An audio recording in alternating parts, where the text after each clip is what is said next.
Bailey, Simon! welcome back to the city. I am We're really back. excited about the new 26 Bats record, Portal Party. We can hear the song Portal Party right now as we begin our journey into the record. And I love how these different key parts weave together here. Before any vocals come in, there's a kind of playfulness, I think, but there's also a gentleness in this particular song. Could you expand a little bit on the significance of these interweaving melodies and the portal that we are going through as we enter the record at the moment? Well, this song was created when Carl was over at my house and we were kind of both having like a shitty day. So I was like, let's just try to create something, like no pressure, like let's just make music because like that's what we do to like feel better. And it usually works. So I was like, let's just try this. And I was playing I was just playing the basic part, the da-da-da-da, like it comes in with the synth part like that. Mm-hmm. And then I was like working on a little beat, and then we just kind of like used the microphone like just like a standard 58 microphone set up in my room, and Carl was like playing along to it, and so he came up with some of the weaving parts just to go over it.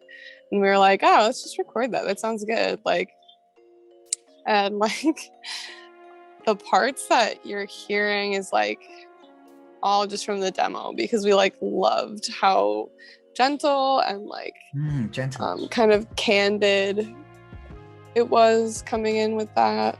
Yeah. And then together we wrote those lyrics, kind of just like singing that harmony or that melody, and kind of writing it down as we, like sung a lyric that like felt right, So that was a very like in the moment song to make, and we didn't touch it for a long time,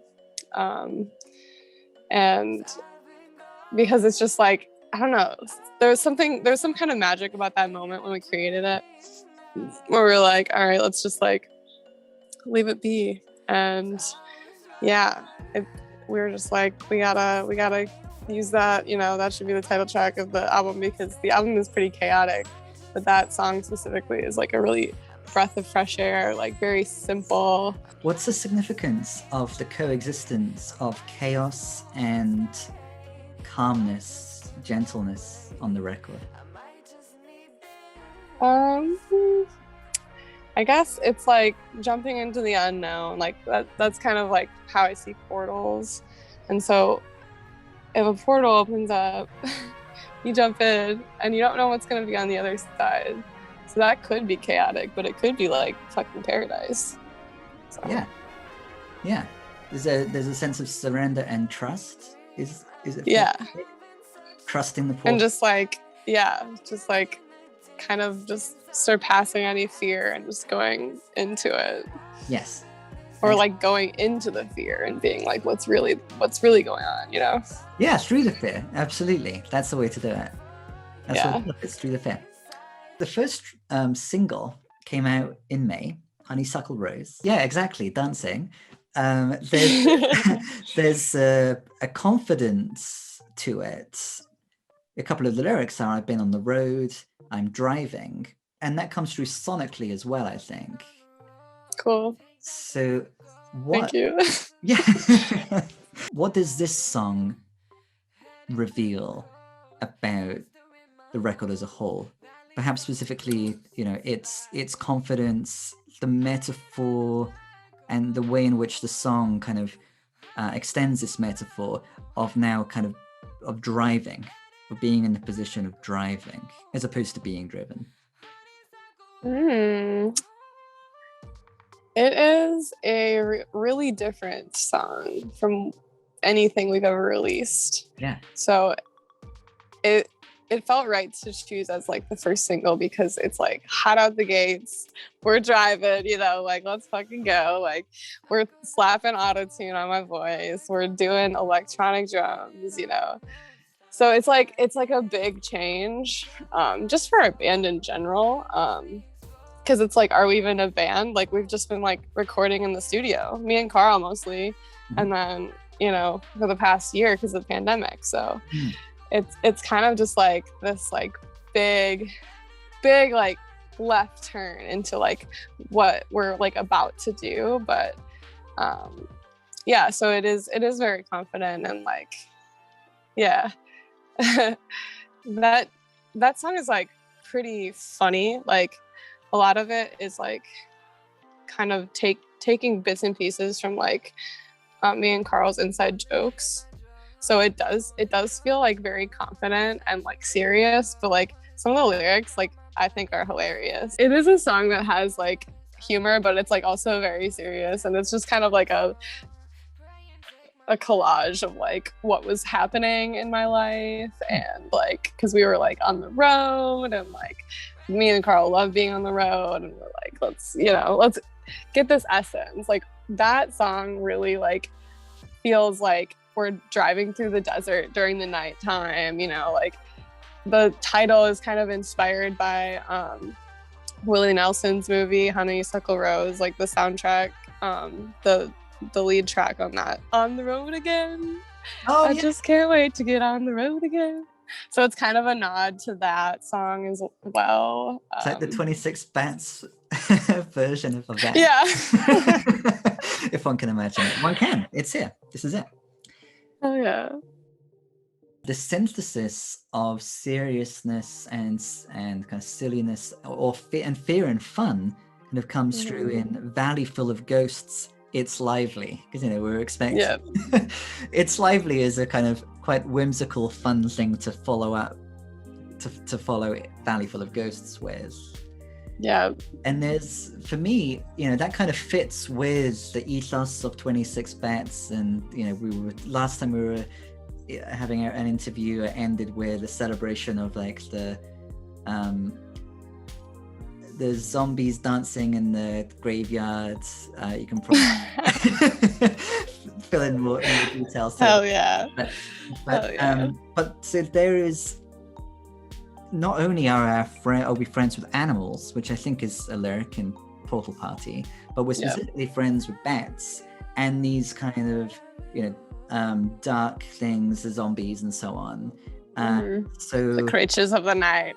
yeah, and for me that kind of fits with the fearlessly trusting the portal.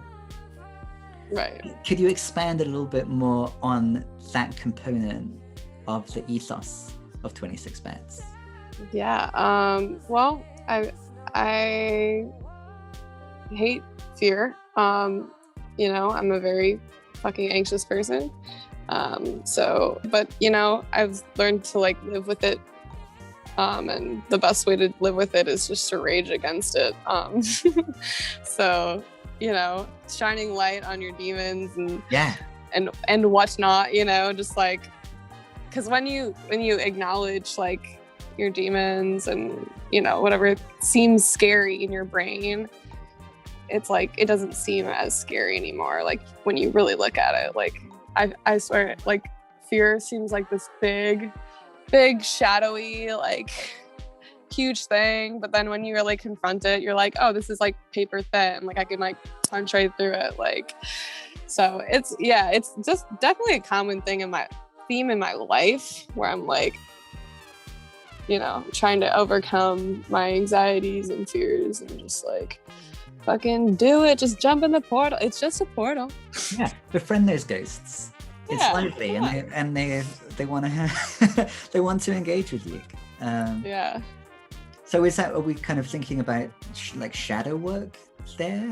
Is that kind of an aspect of what's going on? Yeah, I guess. I don't really know exactly what that means, but I've heard that term a lot, and it sounds like that's probably what it is. So when there's raging against the fear, but you also have like meditation practice, recharging. Yeah. I'm trying to recall the phrase. Or Oh, like vibrating atoms. yeah, I think that's what I said.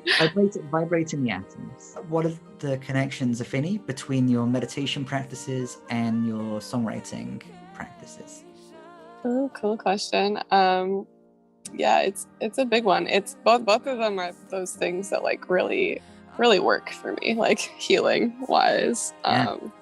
Yeah, if I'm feeling like scrambled egg brain, it's like it's either time to write or it's time to meditate, which is, you know, funny because my brain is like it tries to like get me to forget that I have those tools. Brain's good at that. I know. Frustrating. It's a daily practice, and yeah, but they're very in sync in that same way where it's very nurturing and healing and grounding and helps me like unscramble my brain eggs. God. Both through meditating and through songwriting. They work together to. I couldn't recommend it more to anyone, to everyone, you know? Me too. Bailey and Simon approved. Hell yeah. I was enjoying listening back to the previous couple of EPs. I was listening to the final track on Onyx, I'm Okay, and the opening track, Magnified Iris. And so Onyx, of course, is a ring. I have like is a stone. I have my black onyx ring just here. Cool. And it relates to protection, absorbing, transforming the negative energies, emotional strength. For me, you know, that really kind of comes through in I'm Okay. Love I normally give away, I'm gonna show to myself today. As we kind of take this whistle-stop tour through those two EPs and then continue with Portal Party, I've always been intrigued by the reference to eudaimonia in I'm Okay. And of course, there's a Lucid Vanguard song called Eudaimonia as well. Oh yeah. What is eudaimonia for you? It's a really important word for me in general. I'm just really intrigued in what 26 Bats and Lucid Vanguard are doing with that term. What's the significance of eudaimonia for you? Yeah, Carl, the singer-songwriter of Lucid Vanguard, taught me that word. Great vocab word. To me it means like bliss and like. Yeah. I mean, I haven't looked up the actual definition in a long time, but it's one of those like beautiful vocab words where you're like, wow, that exists. Like, wow. Yeah. So, it's a word that reminds me of Carl. It reminds me of like, the bliss that comes with loving yourself. Yeah. Sometimes that word gets translated just as happiness, but there's more to it than that, isn't there? And for me, kind of my go-to definite translation is like human flourishing, and cool.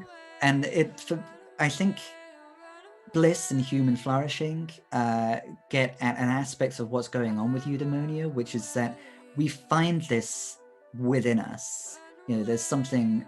If it's human flourishing, it's like it is the essence of beings such as we are. If we remove certain obstacles, flourish in this way. Yeah, I feel like it kind of sounds like harmony, like harmonious, you know, eudaimonia.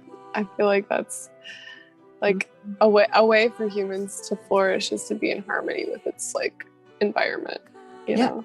There's something, it makes me think of balance, but the achievement of balance, a discovery of and equilibrium, maintaining and discovering one's own equilibrium, and it being very different from there being a kind of set way that humans are supposed to be or whatever's supposed to be imposed from outside. That's at odds with the idea of eudaimonia. Yeah.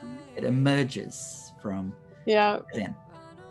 Yeah, I've been thinking a lot how we're like a lot like fungus or fungi and like plants. And I think there's a lot of like societal structures created by humans to separate us from our like really earthy existence. Yeah. And that always seems very like disharmonious, if you will. Yeah, and controlling, limiting. Mm-hmm. You know, even if created, you know, with the best intentions or, you know, for one's good, there's something paradoxical there, at odds with limiting. It's unnatural.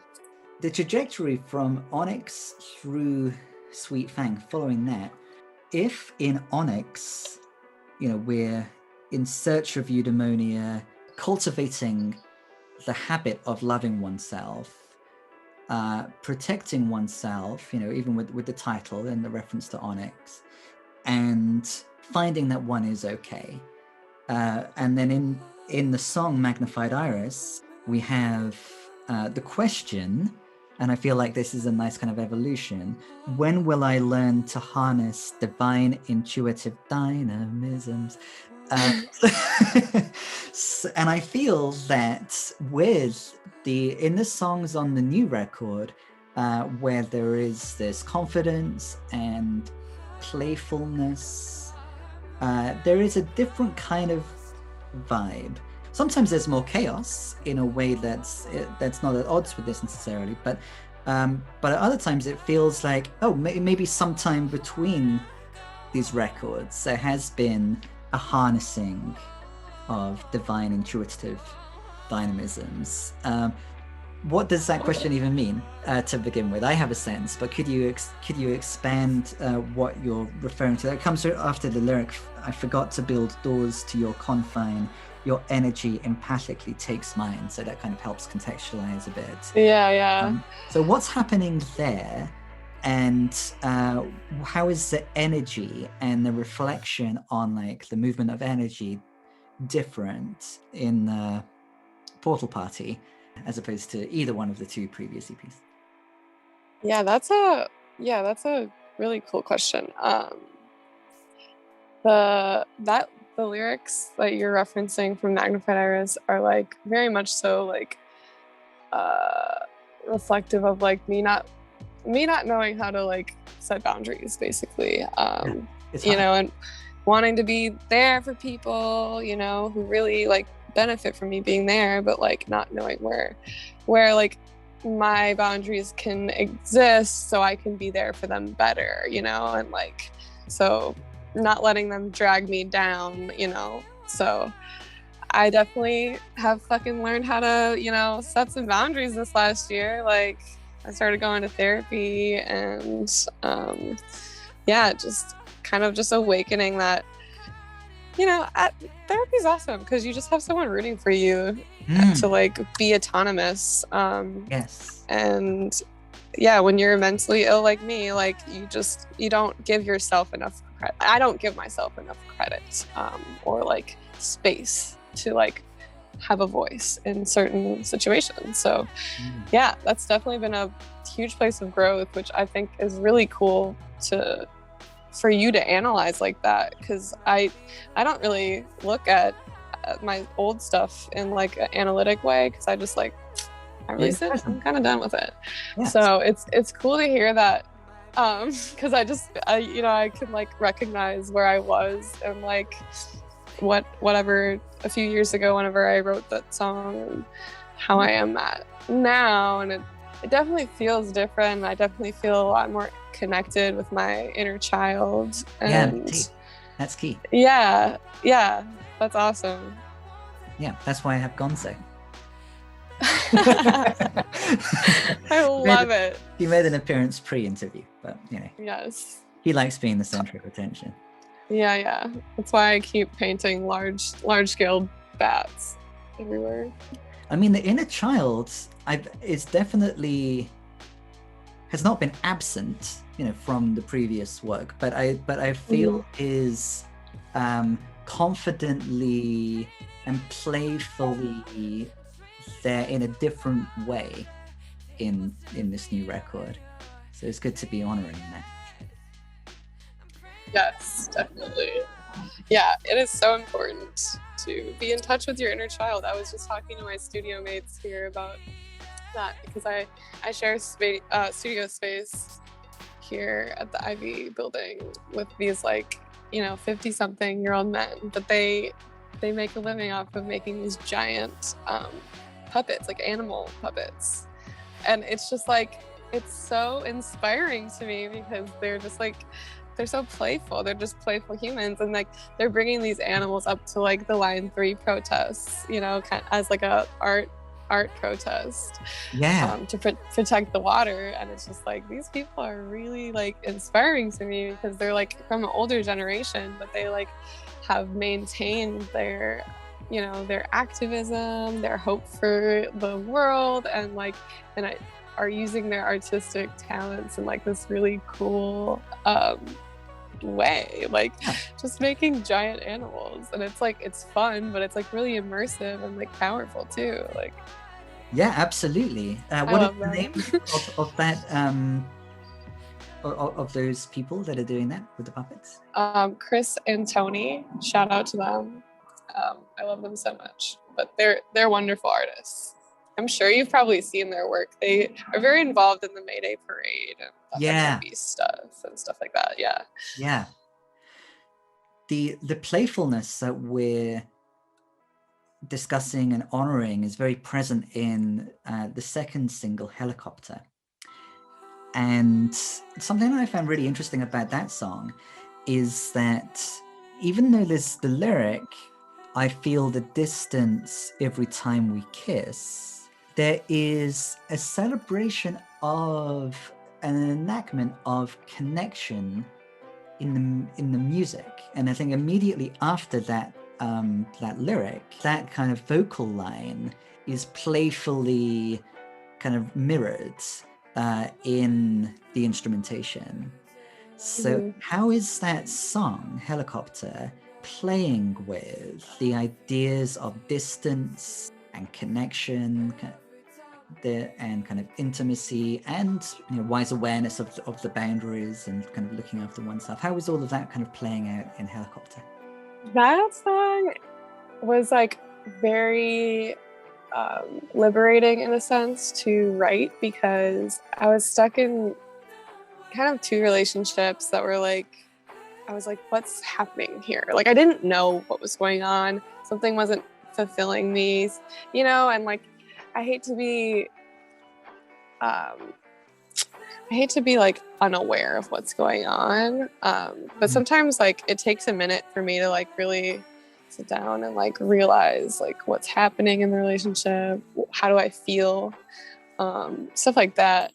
And so when I wrote those lyrics and that melody, I just remember being wow, I just felt super vulnerable. Wow, this is how I feel.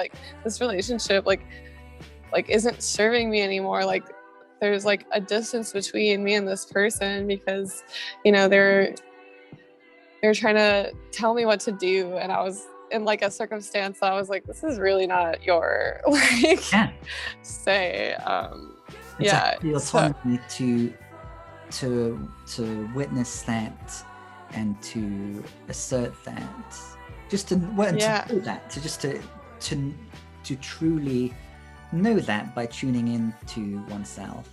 Yeah, and putting words to it finally. And so I feel that is kind of the reason it developed into something so celebratory, because it just it felt oh my God, a relief, because it ended up working out where me and this person I was in a relationship with, we just became friends because it worked better. And it was just it was very it was sad, but it is a sad song, but it's it is also a celebratory banger, because you're just okay, this relationship is not serving me, let's shift it, we don't have to end it, cut it dry, but let's just make it work for both of us in a better way, because this isn't working. That song is also about how many fucking helicopters were hovering over Minneapolis during the uprising constantly. It was just impossible to hear anyone talk while you're there's like so many helicopters overhead, and it's just like the stress from the state. So it's kind of like a big fuck you to helicopters and like Yes. media and like the police, because last summer was just like such a fucking like hot atmosphere of just like pressure constantly, and that was like manifesting not only in like our society in Minneapolis, but like also in my personal life. Like I think everything was just like hot. Yeah, I love the beats throughout. Did you make the beats? Are you responsible for the beats? No, Carl produced those. Carl started playing drums at the beginning of the pandemic. So we were like, let's just get some loops, you know, keep it simple. Because our old drummer moved back home to Arizona. So we were just like, you know, let's use our little limited resources and make, you know, something simple. So that was really, really fun and rewarding, just because it's like, I don't know, I feel like we have full control over that. And, you know, Carl's my best friend, so I love making music with him. But yeah, we got Christian to play bass on this song too, which is, I mean, he's so groovy. He's so freaking good at bass and just like every instrument. So it's very fun to have him back on that song too. But yeah, we envisioned the song kind of building from like a very acoustic feel and to an electronic feel. And it took a while to figure out how that was going to happen, but I think it was like maybe a few weeks ago, maybe a month ago, we just had a solid day to work on it, and we figured it out. And when it clicked, we were like, we actually were gonna have Vagabond be the second single of the album, but when it clicked, we were like, no, this is like, this has to be the second single. Like it's so good, like it's so catchy and it's like relatable. Like so that was a fun evolution of that song, because it did take a while to like really click into place, but once we figured out how to like build it, it was just like, woo, yay. Here it is. Yeah, I love it too. Vagabond is excellent, and we'll get to that momentarily. But cool. It struck me that when you were first describing the sense of something not being right in that interpersonal relationship, but not serving you, and you were saying it's difficult. It is generally difficult to read that any dynamic, and I was thinking yes, because you know humans are complex and interpersonal relationships are complex. So I'm bringing up complexity because there is a grappling with complexity, but there's also a simpleness. And you referred to, you said, let's just keep it simple with the loops. And that made me think, well, actually, when I was preparing for the interview, a number of Krishnamurti quotes kind of struck me as pertinent. And one of them was this: life is a very complex problem, and a very complex problem must naturally be approached simply. Take, for example, a child, which is a very complex entity. Yet to understand a child, our mind should be very simple. So that one, brings in the inner child. And I feel like we've been talking about the harnessing, the nurturing of the relationship with the inner child, just as much as the harnessing of intuition. And what do you think about the way in which complexity and simplicity are interrelated in that passage, which I could read again if you want, or just in general, or in the music itself, the relationship between complexity and simplicity? Yeah, I think the answer is always simple. There's Duncan Trussell always talks about his guru and how he says, like, the state of confusion, when you realize you're confused, you're not actually confused anymore because you know exactly what you're feeling. Yeah, clarity and it's just confusion. Yeah, and so it's like, when you acknowledge that you're confused, it's like, that can give you that clarity to, solve the problem. I don't know if life is actually a problem though. Yeah. I feel like that's like Krishnamurti, he's always got like a kind of like combative, rebellious attitude towards most like subjects, which is like cool, and I love that. But it's like, I think the essence of everything is quite neutral, which is why, you know, it is, the answers are simple, you know, because it's not really a question, you know what I'm saying? Right. I think the human mind creates a lot of the problems and makes it a lot of things that it doesn't really have to be. So yeah, in that interpersonal relationship, it was just like, what kind of was going on was like, this person was trying to get me on like medication for my mental illness, and I was like, not my thing. Like, that's my choice. That's like my autonomy. Yes. And they really weren't listening to me. And so I felt really like, and it kind of was happening in a different relationship of mine too. And I felt like I just wasn't being heard. And they were demanding all this stuff from me. And I was like, well, like, you're not listening to what my needs are. Like, what's, you know, and so that's kind of what was going on. That was the whole realization of that song. It was like, I just want to be heard and respected. Like, oh my God. Yeah, having one's autonomy recognized and honored, I would say, is, if anything, is absolutely essential to, well, then pro-choice. So a song that I was thinking about in relation to the reflections on cultivating self-love and developing boundaries and awareness of one's energy and kind of and autonomy is, I'm not sure how, it's Extendo. Come on, what's the name of this song? G-Mum Extendo. G-Mum? Yeah, it was originally Give Me Your Mouth, but then it shortened to G-Mum because we're spelling your with a U, obviously. And then, so that song was only the first half for a very long time. So it was Give Me Your Mouth. But then we added the whole ending, and then we're like, G-Mum Extendo. And then we just thought it was so funny that we were like, let's just name it that. The lyrics in it that, for me, I thought were interesting to relate to the Magnified Iris lyrics that we were focusing on before, are in the extended part, in the extendo bit. The final lyrics to that bit, if I'm hearing them correctly, are, I just need to know where the balance of you is shifting me. Is that right?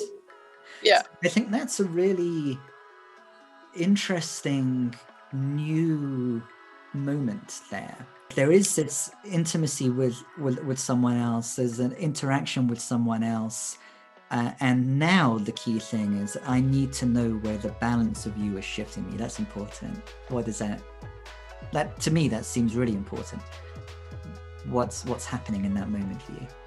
Yeah, so it's like, when I know that I just need to know where the balance of you is shifting me. So it's like talking about how I kind of deal with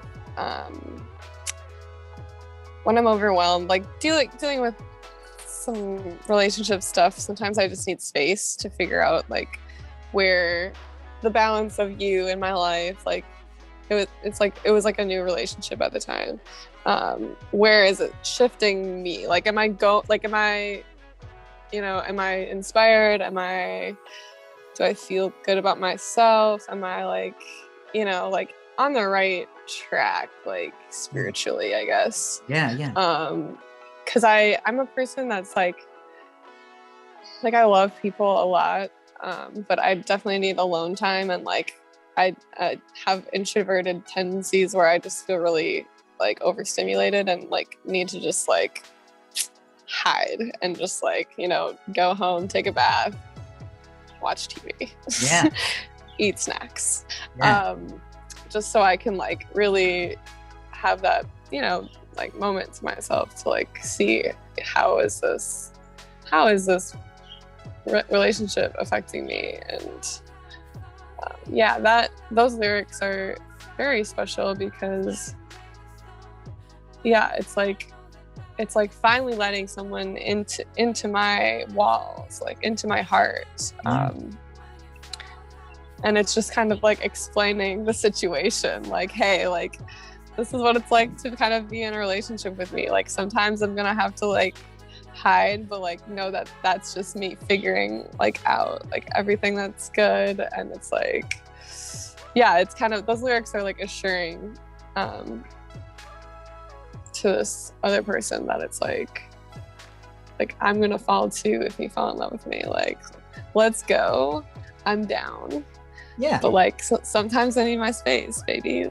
Yeah, and this being with this intimacy is sustainable and okay and embraced just as long as there's the respect, as there's the awareness of what's mine and what's yours. And what's mine is knowing where I'm at and knowing where the situation is driving me. We talked about, like, in Honeysuckle Rose, I've been on the road, I'm driving. And of course, there's something wonderful about, spiritually, certainly about surrender, and this relates to the portal party, going through the portal.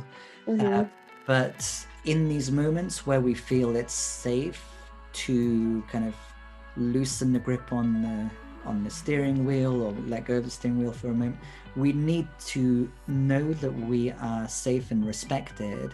And that, I just think that's such an important lyric. I just need to know where the balance of you is shifting me. That is definitely cool. The thing. That's where it's at. That and baths are where it's at, in my opinion, too. Yeah.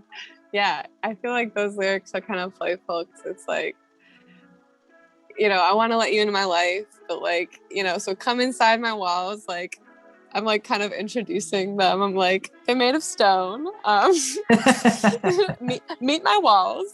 They're here, like acknowledging the fact that like, yeah, sometimes like I'm going to be a little bit like, scared because of like past trauma, past relationships, stuff that happens. And yeah, I feel like those lyrics were very helpful to kind of like help me figure out how to like navigate a new relationship, falling in love again, and like letting someone into my life, and and just being able to communicate like what's going on, because there are moments when you're falling in love with someone where like walls come up and you're like, whoa, what's happening, and so that was kind of like why those lyrics came out of me.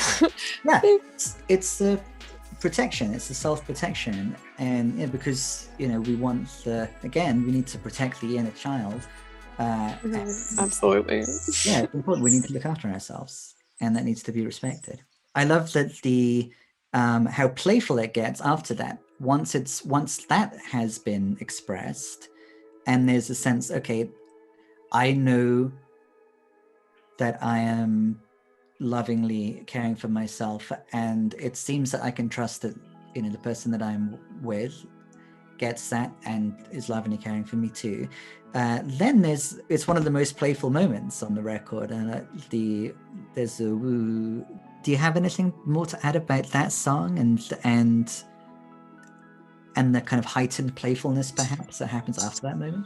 You're in Town, G-Mom Extendo, and Run all flow together.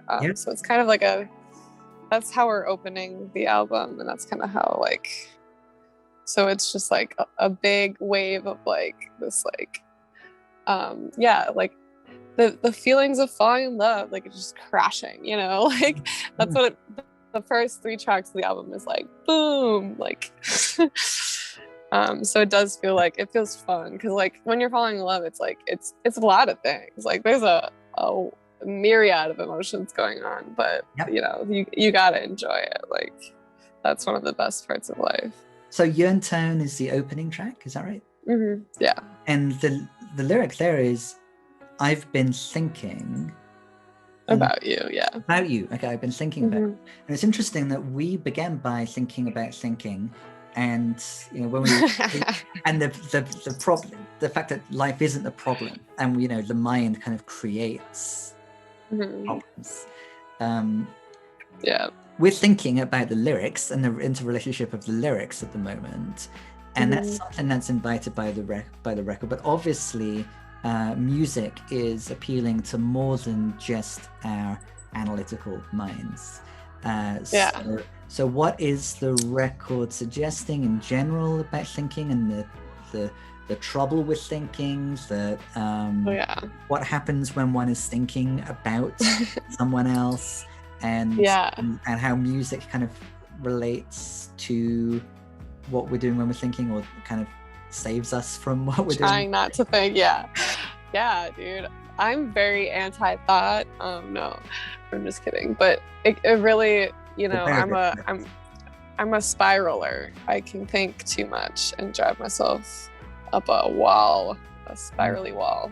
So yeah, Urinetown specifically is like, it feels like a location to me, like that place you go when you're just like yearning for someone so hard that it just like you lose yourself in it, and it's just like yearning for you. That's all I do. Do you want me? Like, do you even want me? Like, because I get really caught up into people sometimes when I like them and they don't like me back specifically, and so it's just like it does feel like a very, thinking is not fun in that way. It's definitely like a theme of the first song, at least, and that going into G Mom Extendo being like the yearning just taking over and just like, no, give me your mouth. Like, and that's just like the sexual frustration behind yearning is just like unbearable. I'm sure that many people can relate to the journey that we're taking. With those songs, and I just love that again, that I just need to know where the balance of you is shifting me is part of that journey, is honored as part of it, as like a crucial part of that journey. And it's analogous, of course, to the reminder to give oneself the love, the love, because there's the giving of oneself away, the giving of the love away, so long as the mindfulness about one's own balance outside of the balance of the other person in the life, but one's own balance back to eudaimonia, we'll be all right. And we'll be all right. Yeah. No matter what, you're gonna be all right. Sometimes you just get a little caught up, but you gotta remind yourself, find your balance. Let's focus on Last Time and Vagabond. We just got a couple left, and both of those, if I'm hearing correctly, both of those have a moment of swear to God. Last Time, swear to God, I'm caught in a paradigm of wrongful leaders. That's that lyric. Yeah. Swear to God. Yeah, that is. I think that's my favorite lyric on the record. Swear to God, I'm caught in a paradigm of wrongful leaders. And that made me think of the Krishnamurti statements: don't follow anybody, don't worship persons. And which relates actually to in a strange way, in an interesting way, absolutely, to what we were just talking about. So don't worship persons, including myself, he asserts. But then interestingly, and this bringing Vagabond in now, he also says when you worship God, you are worshiping yourself. And this isn't like a criticism. This isn't like, therefore it's bad. It's good to worship oneself. Yeah. In fact, it's crucial. It's like the don't follow anybody apart from one's inner self. Do follow one person, follow oneself. And I just thought that lyric, so that idea seemed important in relation to, again, your practices, the spiritual practices and how they relate to the music. And the lyric in Vagabond, the swear to God lyric in Vagabond, if I'm hearing right, is swear to God, I'm not God. Is that right? There's two versions of that. It, repeats. So swear to God, I'm my God. I'm my God. The first one, and then the second one is swear to God, I'm no God. This particular Krishnamurti phrase is definitely It's pretty fitting. Yeah. When you It's worship fucking God, fitting. you are worshiping yourself. What is going on with the kind of coexistence of those two moments? Swear to God, I'm my God. Swear to God, I'm no God in Vagabond. Yeah, I feel like both can be true. That part, the ending of Vagabond is like a very, it's very interesting to like analyze what's going on there lyrically, because it wasn't really written with a lot of thought behind it, if you know what I'm saying. So it's interesting when I'm working on it. Hey guys, when I'm like working on it, thinking about what does this mean to me, you know, sometimes that's just like that's the way it rolls out, like lyrics wise, like it just like comes to me, and then I'll think about it later and be like, oh my God. So that song is like about grief and like how I was coping with loss. I had some like friend breakups and a doggy death in the family at the beginning of 2020, and so grief really pushes me. I have bipolar too, so it pushes me into like a hypomanic state sometimes. And so the ending of Vagabond is really interesting because I feel like it's like a illustration of what's going on in my head when I'm like hypomanic, because it feels like this spiral of like thoughts kind of just like coming from all sides, just kind of really loudly like bombarding me. So there's this heightened sense of self where I'm like, swear I'm my God, like I'm the shit, like fuck everyone, and then, you know, kind of coming down from that and being like, I'm no God, like I'm just a human, like flawed as like fuck, you know. So that's kind of what, if you wanted some context about the ending of Vagabond there, because I do think it is a very interesting lyrical thing that is kind of slowly coming to my understanding as well, if I'm being honest. That makes complete sense, because I think when we are songwriters, when we're creating, it makes more sense to be starting in Yearn Town, even if just yearning to find the expression, to find the words and the music to express the feeling states.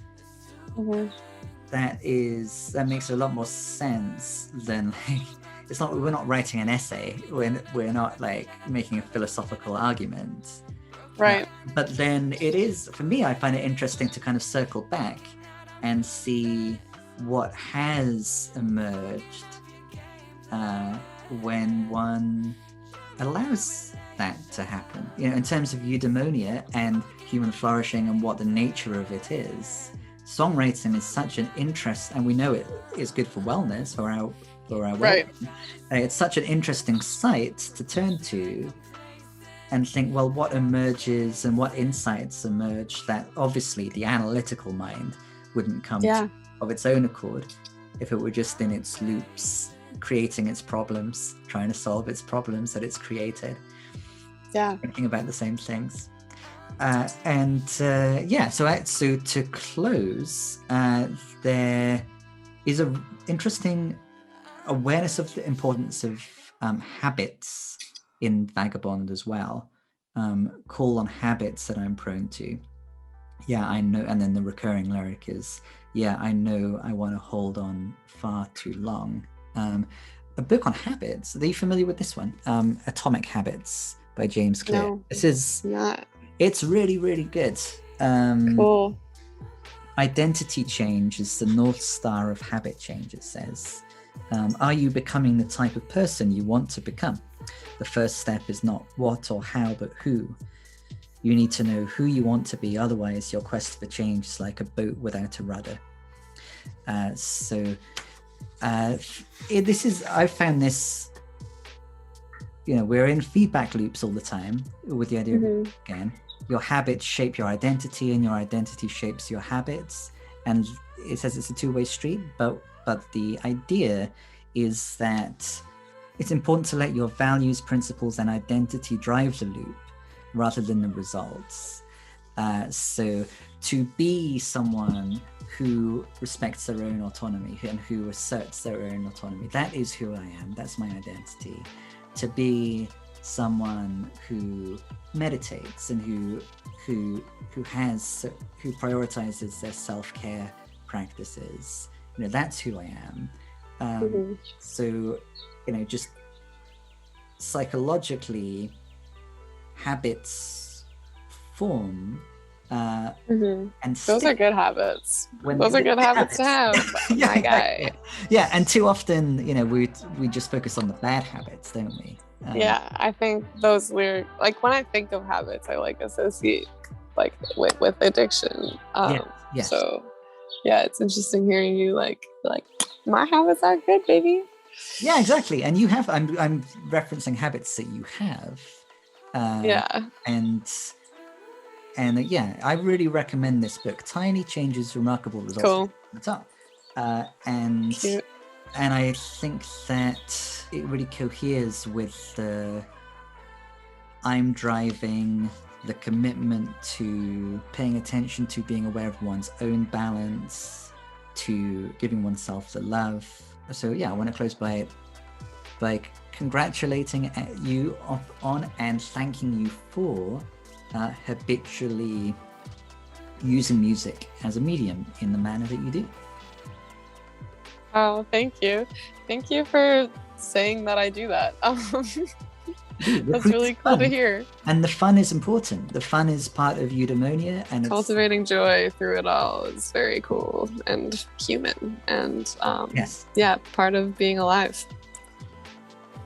Absolutely, yeah.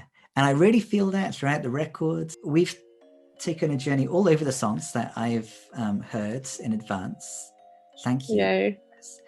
And is there anything else that you feel needs to be said about the new record?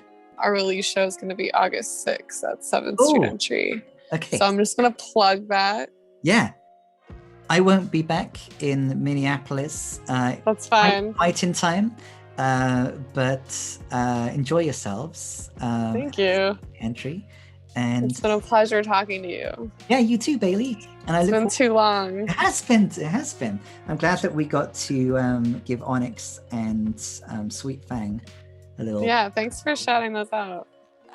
Yeah, I love them, and I love the journey that they take us on. All united. Yeah, I love your attention to detail. It's very, very cool. Thank you. Thank you, Bailey. I will see you when I'm back. 'Cause I was right.